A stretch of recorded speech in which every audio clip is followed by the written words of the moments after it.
شیر اور خرگوش۔ ایک گھنے جنگل میں ایک شیر رہا کرتا تھا۔ وہ تمام جنگل کا بادشاہ تھا، لیکن وہ بادشاہ جیسے پیش نہیں آتا تھا۔ ہر دن بے رحمی سے جنگل کے جانوروں کو کھا جایا کرتا تھا۔ شیر کے خوف سے جنگل کے جانور چھپ جایا کرتے تھے اور خود اپنی بھوک و پیاس کو مار کر سخت مشکلات سے دوچار ہونے لگے تھے۔ اس طرح کچھ دن بعد جنگل کے تمام جانور ایک مقام پر جمع ہوئے اور شیر کے شر سے محفوظ رہنے کے لیے سب مل کر رائے مشورہ کرنے لگے۔ سب نے اپنی اپنی بات رکھی اور آخر میں ایک گیدڑ نے کہا، میرا خیال ہے کہ ہم روز شیر کے ہاتھوں مرنے کے بجائے ہم خود ایک بار شیر کے پاس چلے جائیں۔ اس طرح روزانہ شیر کسی ایک کو کھا لے گا اور ہم سب اپنی اپنی باری سے چلے جائیں گے اور بلا خوف و ڈر سکون سے زندگی گزاریں گے۔ گیدڑ کے مشورے پہ تمام جانور رضامند ہو گئے۔ ایک بندر نے کہا، ٹھیک ہے، تمہاری بات بالکل درست ہے۔ موت کا خوف کرنے کے بجائے اپنی باری آنے تک ہم اطمینان و سکون کی زندگی گزار سکیں گے۔ جانوروں کی بات چیت مکمل ہونے کے بعد خود گیدڑ نے شیر کے پاس جا کر یہ ساری بات بتائی۔ گیدڑ کی باتیں سننے کے بعد شیر نے کہا، میں بادشاہ ہوں، اس لیے تم سب کی بات مان رہا ہوں، لیکن ایک بات غور سے سن لو۔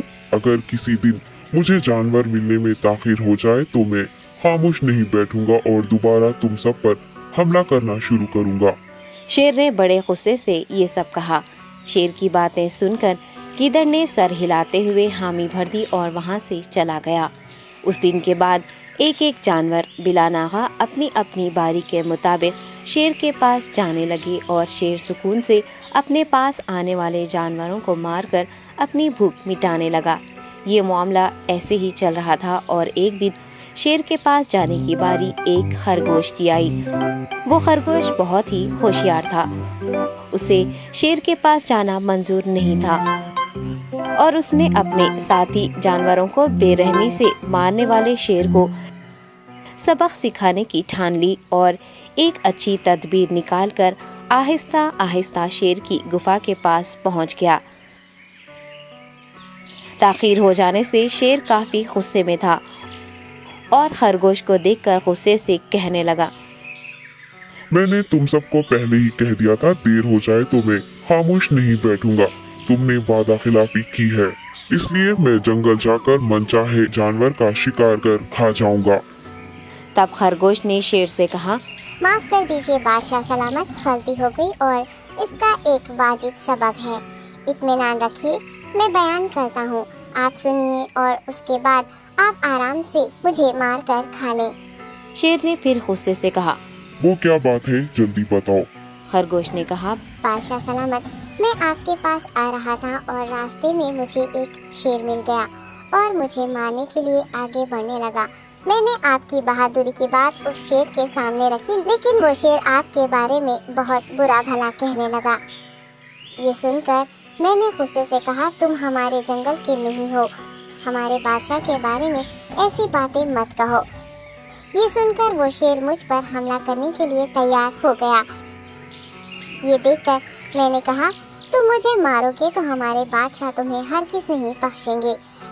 تب اس شیر نے کہا، تمہارا بادشاہ میرا کیا کر لے گا؟ میں نے کئی ہاتھیوں کو اپنے پنجے سے مار گرایا ہے۔